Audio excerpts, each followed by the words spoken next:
আসসালামু আলাইকুম। আমি সাথী চলে আসলাম আবারও আপনাদের মাঝে। আজকের রেসিপি হলো আমসত্ত্ব। চলেন আমরা দেখিয়ে দিই আজকে কিভাবে আপনি তৈরি করবেন আমসত্ত্ব। আসলে এই আমসত্ত্ব ছোট বড় আমাদের সবার কিন্তু খুব বেশি পছন্দের। এই জন্য আমি কিন্তু 5টা আম নিয়েছিলাম এবং এই আমগুলো ভালোভাবে সিদ্ধ করে নিয়ে এভাবে আমি একটা তৈরি করে নিলাম। আর এটা সবথেকে বেশি ভালো হয় ব্লেন্ডার করে নিলে, তাহলে কিন্তু খুব সুন্দরভাবে ব্লেন্ড হয়ে যায় এবং আমসত্ত্বটাও দেখতে দারুণ লাগে আর খেতেও অসাম লাগে। যাই হোক বন্ধুরা, আমি যেটা বলতেছিলাম, এখন আমি কিন্তু এটাকে সুন্দর করে দিচ্ছি এবং তার সাথে কিন্তু এটাকে আমি সুন্দর করে ফিনিশ করে ফেলেছি। এই কিছু দেখা যাচ্ছে সাদা সাদা গুটি গুটি, আপনারা চাইলে আরও বেশি ফিনিশ করতে পারেন, সেই জন্য ব্লেন্ডারে ব্লেন্ড করে ফেলবেন। এখন এটাকে নেড়ে চেড়ে সুন্দর করে তার সাথে আমি কিন্তু চিনি মিক্সড করে নেব। তো আমি একটা কথা বলে রাখি, এটা কিন্তু যত বেশি আপনি ভালো করে করবেন ঠিক তত বেশি দেখতে সুন্দর লাগবে এবং ইয়াম্মি লাগবে খেতে। আর যত বেশি মসৃণ হবে সেটা দেখতেও তত বেশি সুন্দর হবে। তো এটা আমি বেশি করে মিক্সড করে নিচ্ছি যেন এটা খুব বেশি সুন্দর হয় আর দেখতে ইয়াম্মি লাগে, জুসি লাগে।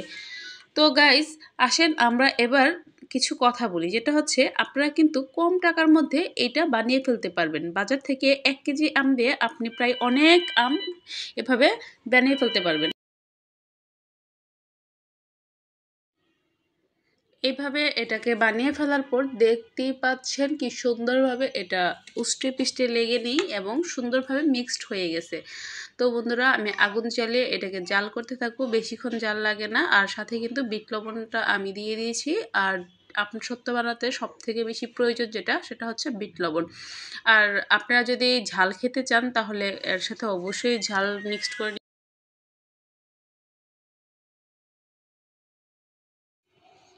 আমি আমার প্রয়োজন মতো ঝালটা মিক্সড করে নিয়েছিলাম। আর যদি আপনারা চান ঝালটাকে স্কিপ করতে পারেন, ঝাল দেওয়াটা এত ম্যান্ডেটারি না, তবে দিলে ভালো হয়। যারা একটু ঝাল খেতে পছন্দ করেন তাদের জন্য বলতেছি। আমি পছন্দ করি তাই ঝাল দিয়েছিলাম। আর সব শেষে আমি দিয়েছিলাম ফুড কালার। আর এখানে কিন্তু আমি অরেঞ্জ কালারের ফুড কালারটা ব্যবহার করেছি, তাহলে কিন্তু পাকা আমের যেই আমসত্ত্বটা হয় সেটার সুন্দর একটা কালার চলে আসে। ফ্লেভার কিন্তু নাই, কিন্তু কালারটা সুন্দর চলে আসে এইভাবে পাকা আমের। আপনারা চাইলে কাঁচা আমের জন্য গ্রিন কালার ফুড কালারটা ব্যবহার করতে পারেন, তাতে করে কিন্তু আমের সত্ত্বটা দেখতে মনে হবে কাঁচা আমের আমসত্ত্ব। আমার পাকা আমের বেশি ভালো লাগে তাই আমি পাকা আমেরটা দিয়েছি। আর আমি কিন্তু এটা বেশিক্ষণ জাল করিনি, এটা মনে হয় 8 মিনিট জাল দিইনি, তারও কম জাল দিয়েছি, 5-6 মিনিট বা এরকমই হবে, 8 মিনিটের মতোই হবে। জাল দেওয়ার পরে এটা সুন্দর একটা কালার চলে এসেছিল এবং আমার আমসত্ত্বের জন্য পারফেক্ট হয়ে গিয়েছিল। আর কালারটা দেওয়ার পরে কিন্তু কালারটাও জোস ছিল, যদিও ক্যামেরাতে এত ভালো বোঝা যাচ্ছে না, তবে বাস্তবে কালারটা খুবই সুন্দর ছিল। আপনারা যখন নিজেরা ট্রাই করবেন বাসায়, অবশ্যই কালারটার দিকে খেয়াল রাখবেন। কালারটা কিন্তু অল্প দিলে অনেক বেশি কালার হয়ে যায়। আমার কালারটা বোঝা যাচ্ছে না কারণ আমার ক্যামেরা ভালো না।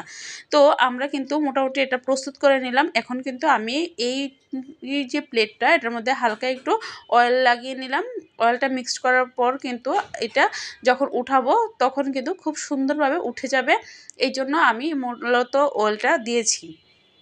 তো অয়েলটা দেওয়ার পর আমি এখন আমার আমসত্ত্ব তৈরি করাটা এখানে ঢেলে দিব। ঢেলে দেওয়ার পরে খুব সুন্দরভাবে এটা যেন চারিদিকে সুন্দরভাবে হয়, সেই জন্য আমি এটাকে ভালোভাবে একটু মিক্সড করে দিয়ে তারপর একটু সুন্দর শেপ নিয়ে আসবো।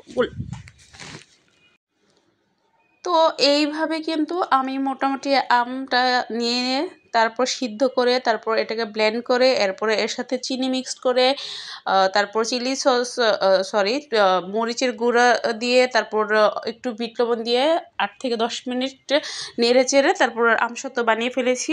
তো আপনার বাসায় এইভাবে ট্রাই করবেন। ধন্যবাদ।